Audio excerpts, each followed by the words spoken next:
Hi everybody, welcome to Rush Reality. My name is Sam. Thank you so much for joining me. I have got a creepy one for you today. Madison.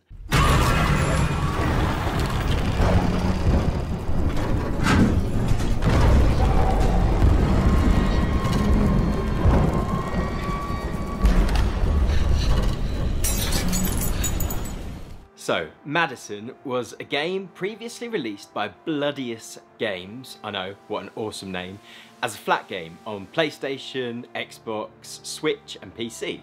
And it was scientifically recognised as the scariest game of all time. That's a fact, that's not YouTuber hyperbole, it was scientifically recognised. So there's this thing called the Science of Scare project, where they kind of scientifically measured people's reactions to different horror forms of entertainment.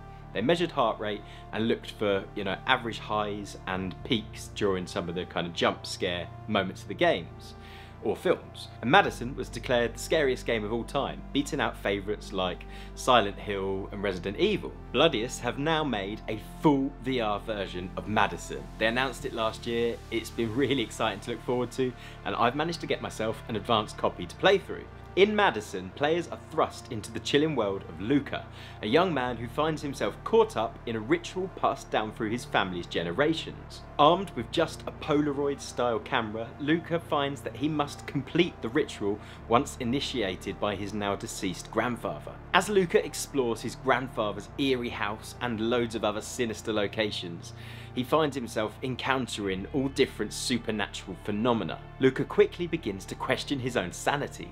Did he commit some terrible crime? Is he losing his mind? Is he possessed by a demon? He doesn't know what's going on, but he knows he needs to get to the bottom of it and quick. Now, it is very scary.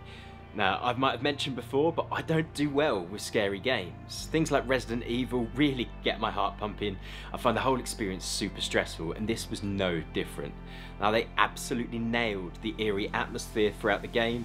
It's the audio that really did it for me. There's always something going on in the background, and the sense of spatial awareness that you get in a VR game really drives that home. Using a good pair of headphones, it's like you're in that room. This game is absolutely full of jump scares, and I fell for pretty much every one of them.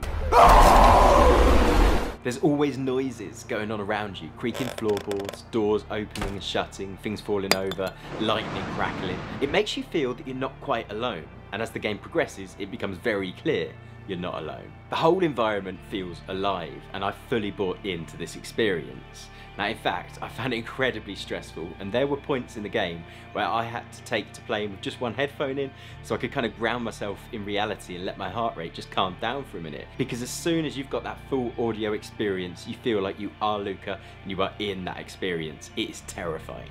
That said, if you can get past the terror, it is a fun and enjoyable experience. It should take you around 6 hours from start to finish, but if you're anything like me, you will get caught on the odd clue. Nothing is really handed to you in this game, and sometimes you've really got to search for it, and that can mean backtracking or searching around areas for something you've missed. Sometimes it can be a really tenuous little link that's stopping you from progressing further in the game. I found that quite frustrating at points, but I'm glad I persevered to see what the next area brought me. It's not a perfect game. I think it should have clearer puzzle clues.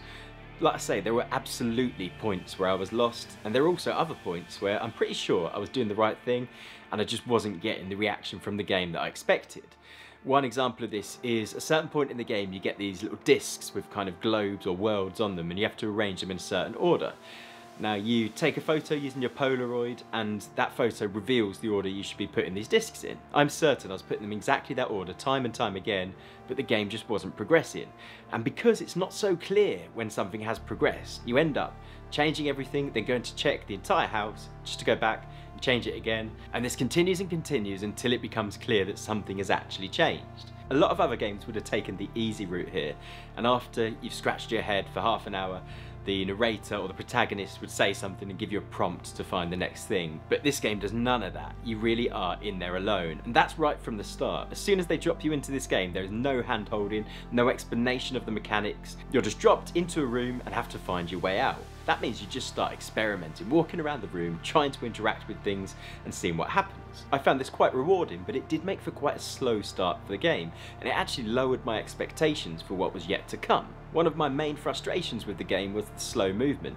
You toggle running on and off with your joystick, But running isn't much faster than walking, and both are incredibly slow. You just want to be moving faster. Particularly when you find yourself backtracking across the entire map. There are many points where you need to go right back to the start, pick something up, maybe change something around, and then go back to where you were previously. With this slow movement speed, that really adds in time. I wonder if they've done it on purpose to extend that playtime a little bit further, and maybe stop people moaning about how short the game could have been otherwise. For me, I'd much rather turn that up and just get where I'm trying to go. I suppose that slow movement does add to the eerie atmosphere, and if you could quickly escape a scene, maybe it wouldn't be quite so scary, so perhaps that's why they did it. I was surprised at how expansive the game was as I progressed further on. When the game first started, I assumed it would be a small 1 or 2 room escape room kind of experience, but it really isn't. The house you start in is actually very big, and little areas are revealed as you progress, and it kind of develops into this really big space. And as you progress further in the game, you actually unlock other scenes that really make things a little bit different and give you a little bit of a break from that starting area. Some things will really stick with me from this game, such as Madison herself, who begins stalking you partway through the experience and is absolutely terrifying. Her jump scares were really the points where my heart rate started racing. And that damn statue. There is this statue, kind of angelic, holding this dish that moves around the rooms as you do. You're never quite sure when it's going to pop up. Sometimes it chases you, sometimes it follows you, and sometimes you just interact with something and all of a sudden it is over there in the room and absolutely terrifying. It reminds me of that old Doctor Who episode where people blink and statues move when their eyes are closed. It's exactly like that and absolutely horrifying. Now this game is very dark, and now not just dark in the kind of atmosphere it creates, but literally it is very dark. You can often struggle to see, and dark experiences on the PSVR 2 really drive home the amount of Mura that headset does have. Sometimes it's all you can notice in those dark scenes, like a general haze over the experience. I found that a little bit frustrating. Maybe PCVR would be a better way to play this, so I might check that out after it drops. There's no combat in this game, which I always find quite refreshing.